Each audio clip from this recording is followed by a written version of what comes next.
Hello children, as you can see here question is given. Derive the equation of force, that is F is equal to m into A. F is equal to m into A. Now for this children we should know momentum. Momentum which we have already studied. So what is momentum? Momentum is a product of mass and velocity. Momentum is a product of mass and velocity. Correct?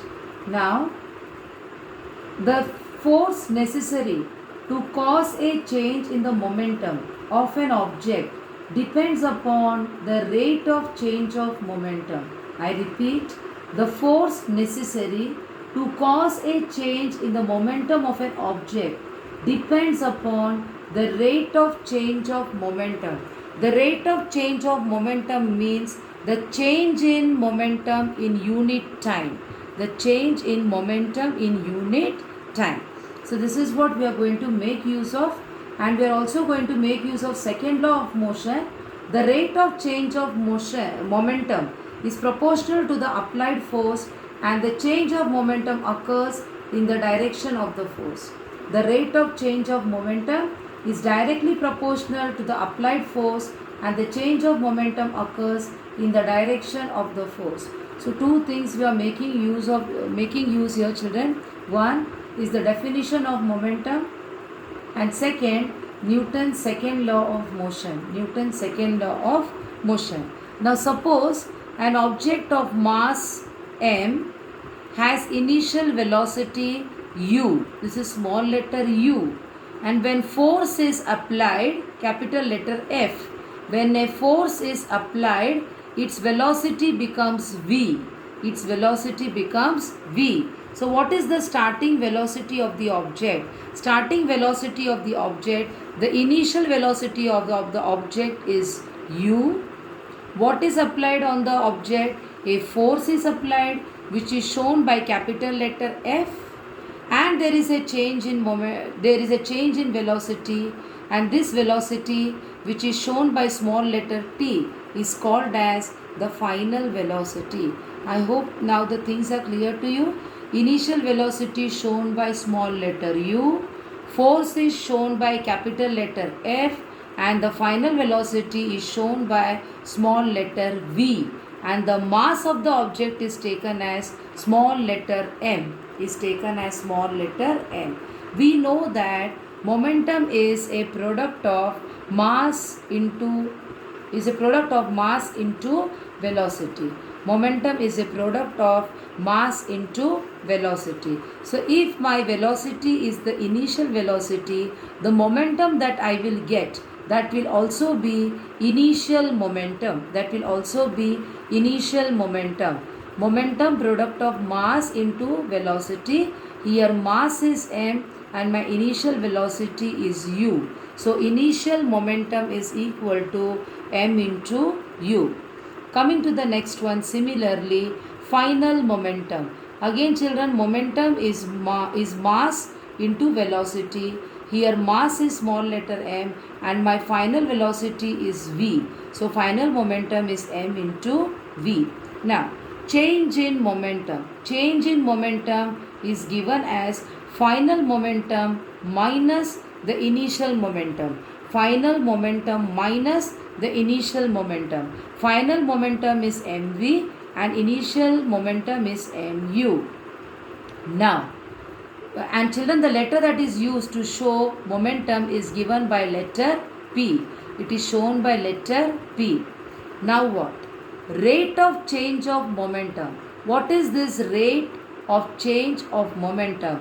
Change in momentum in unit time. So here see what I am getting. I am getting momentum as mv minus mu. Now when I include this word rate, which means I am dividing this change by time. I am dividing this change in momentum by time. If I divide the left hand side by t, I should also divide the right hand side also by t. Now from where this t has come? This t has come because of the word rate. Change in momentum in unit time. change in momentum in unit time. Okay.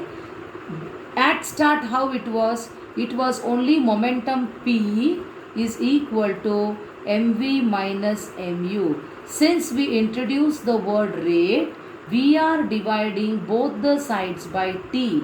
We are dividing both the sides by t.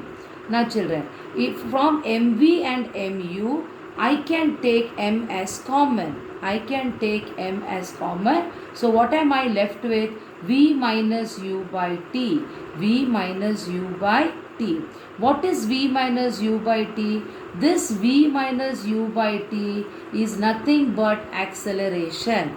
This V minus u by t is nothing but acceleration. So the rate of change of momentum is given as mass into acceleration. Now what is left? Look here children, in the question we should get F. Right? Somehow we have managed to get MA. Right? So our right hand side problem is solved. Now our left hand side should change into F. We have to bring F in place of P by T. In place of P by T. Now we are going to make use of Newton's second law of motion. What does Newton's second law of motion say? According to Newton's second law of motion, the rate of change of momentum, this is the rate of change of momentum. The rate of change of momentum is proportional to the applied force. The rate of change of momentum is proportional to the applied force. So according to Newton's second law, how do we write this mathematically? F is directly proportional to m into A. F is directly proportional to m into A. Clear? Now, F is equal to kma. Now you can see here there is a direct proportionality sign, and here the proportionality sign is removed and it has become equal to. Correct? This is because we have introduced a constant called as k. We have introduced a constant called as k. So whenever I introduce a constant, my sign of variation changes to equal to.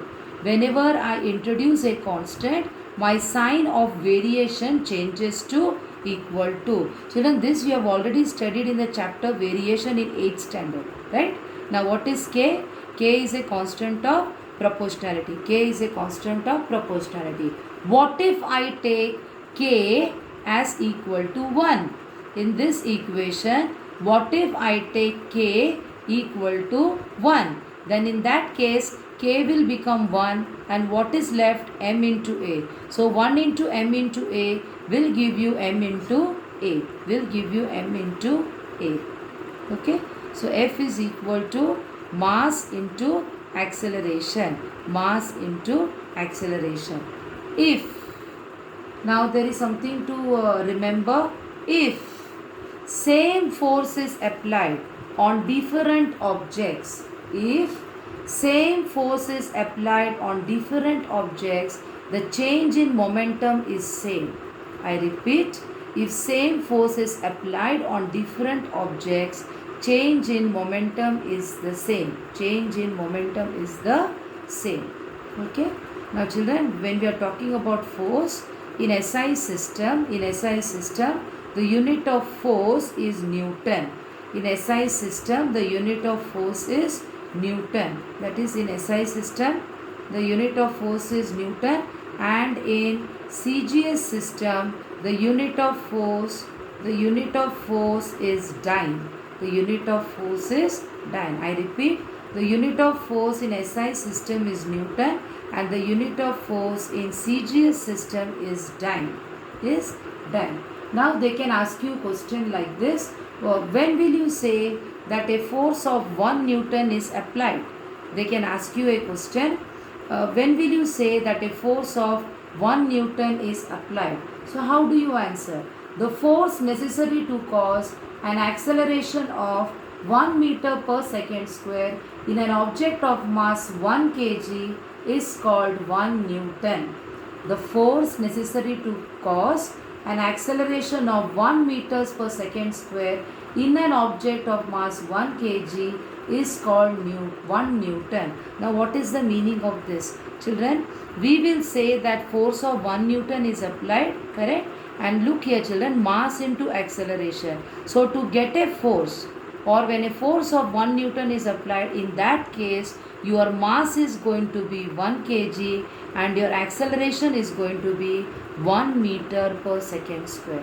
Your acceleration is going to be 1 meter per second square. In the similar way, when we say a force of 1 dyne is applied, in that case this force of 1 dyne is applied to move an object whose mass is taken as 1 gram and which is accelerated by 1 centimeter per second square, which is accelerated by 1 centimeter per second square.